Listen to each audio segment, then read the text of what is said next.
ایک مرتبہ حضرت شیخ عبد القادر جیلانی رحمۃ اللہ علیہ دریا کے کنارے تشریف فرما تھے۔ وہاں ایک بڑھیا کو دیکھا جو زارو قطار رو رہی تھی۔ ایک مرید نے آپ کی خدمت میں عرض کی، حضرت، اس بوڑھی عورت کا ایک اکلوتا بیٹا تھا، اس نے اس کی شادی کرائی۔ دلہا اپنی دلہن کو اسی دریا میں کشتی کے ذریعے اپنے گھر لا رہا تھا کہ کشتی الٹ گئی اور ساری بارات ڈوب گئی۔ اس واقعہ کو آج 12 سال گزر گئے ہیں، مگر ماں بیچاری کا غم جاتا نہیں ہے۔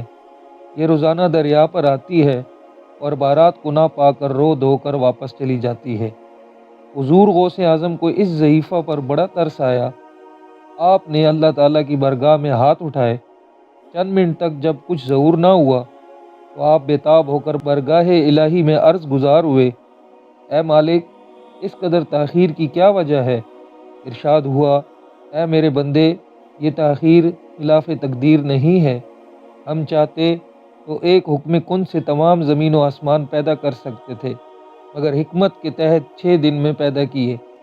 بارات کو ڈوبے ہوئے 12 سال گزر گئے ہیں، اب نہ کوئی کشتی باقی رہی اور نہ ہی اس کی کوئی سواری۔ انسانوں کا گوشت بھی دریائی جانور کھا گئے ہیں۔ ریزہ ریزہ کو اکٹھا کر کے اجزائے جسم میں دوبارہ زندگی کے مرحلے میں داخل کر دیا ہے۔ اب ان کی آمد کا وقت ہے۔ ابھی یہ کلام اختتام تک نہ پہنچا تھا کہ وہ کشتی بما تمام براتیوں سمیت دریا کے کنارے آ لگی۔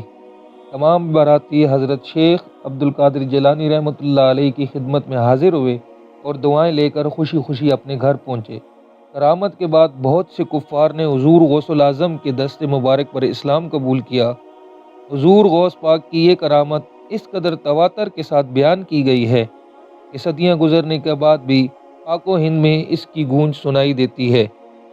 اللہ تعالی ہمیں اپنے اولیاء کرام سے محبت کرنے کی توفیق عطا فرمائے اور ان کے نقش قدم پر چلنے کی توفیق عطا فرمائے، آمین۔